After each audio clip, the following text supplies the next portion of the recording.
سبحانه: الله نزل أحسن الحديث كتابا متشابها مثاني تقشعر منه جلود الذين يخشون ربهم ثم تلين جلودهم وقلوبهم إلى ذكر الله، فهم يتأثرون بكلام ربهم فتظهر خشيتهم في تلاوتهم.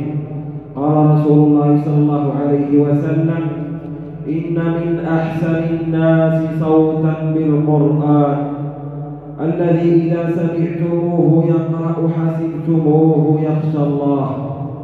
وكيف لا يخشى المؤمن ربه ويخشع عند سماع آياته وقد خشعت لها الجبال الراسيات. قال تعالى: لو أنزلنا هذا القرآن على جبل لرأيته خاشعا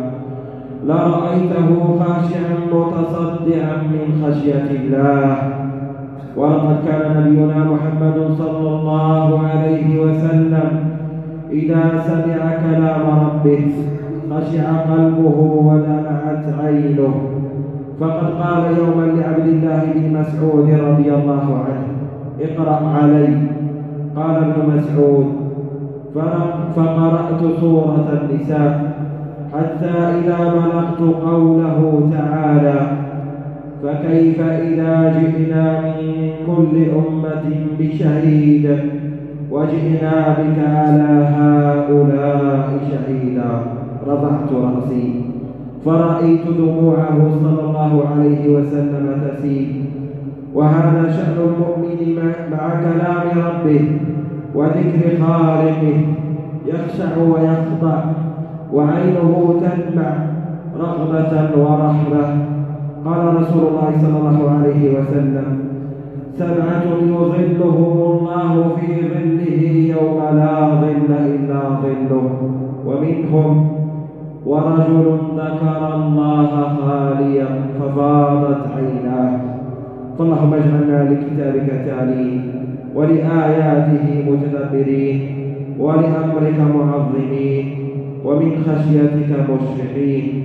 أقول قولي هذا وأستغفر الله لي ولكم فاستغفروه إنه هو الغفور الرحيم.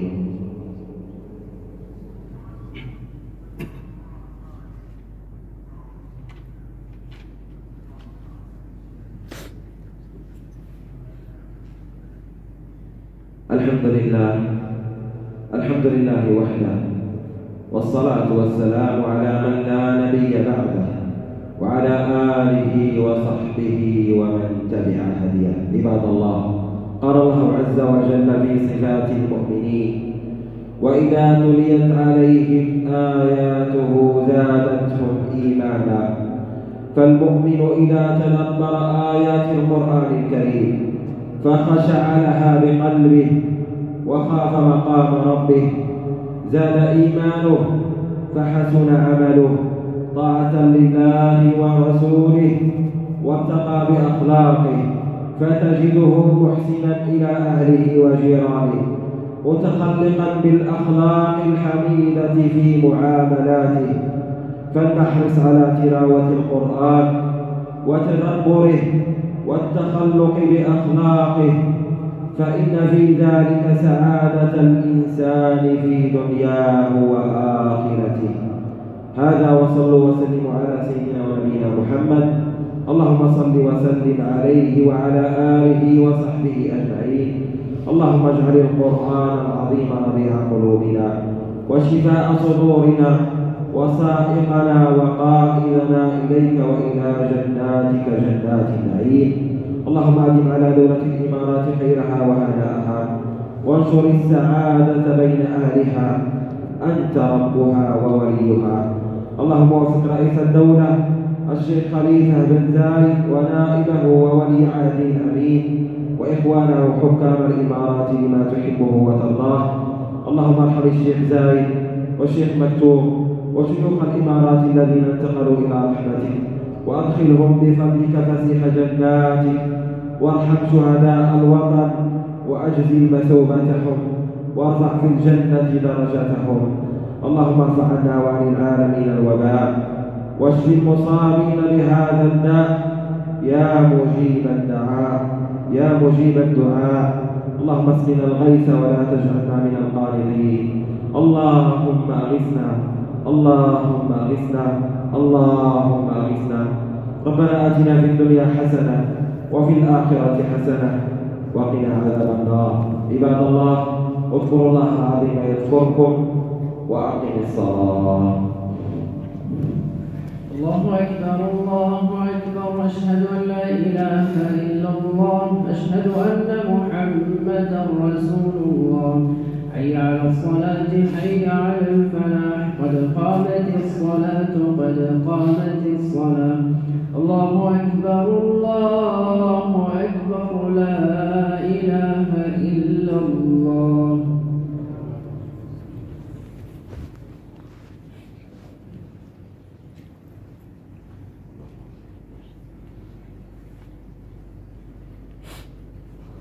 استووا اعتدلوا تراصوا يرحمكم الله.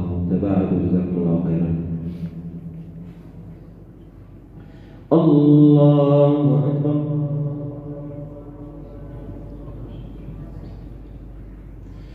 الحمد لله رب العالمين الرحمن الرحيم مالك يوم الدين. إياك نعبد وإياك نستعين. اهدنا الصراط المستقيم صراط الذين أنعمت عليهم غير المغضوب عليهم ولا الضالين.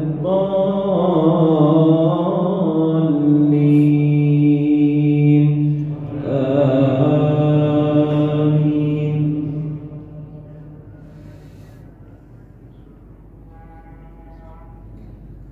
يسألونك عن الأنفال قل الأنفال لله والرسول فاتقوا الله وأصلحوا ذات بينكم وأطيعوا الله ورسوله إن كنتم مؤمنين. إنما المؤمنون الذين إذا ذكر الله وجلت قلوبهم وإذا تليت عليهم آياته زادتهم إيمانا وعلى ربهم يتوكلون. الله أكبر.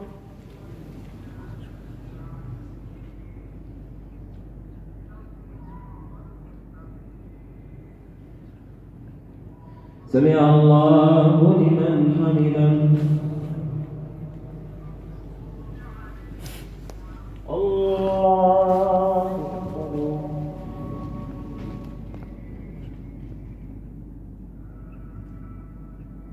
الله أكبر.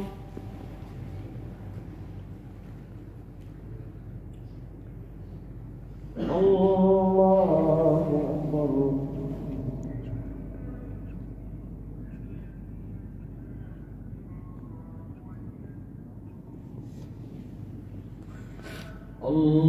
الله أكبر.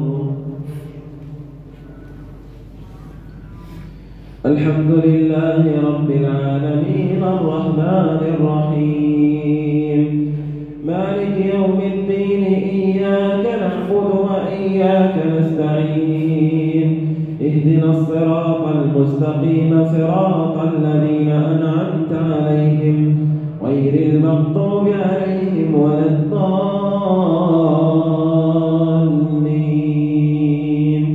آمين.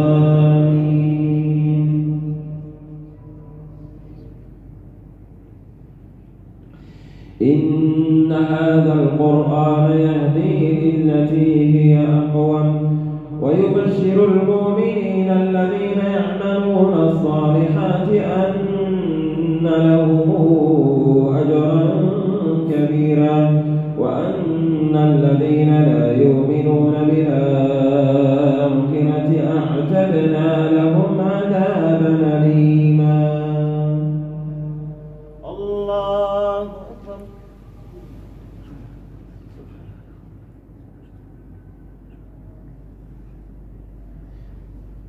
سمع الله لمن حمده.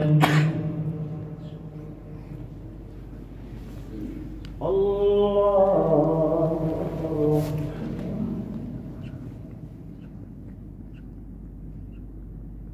الله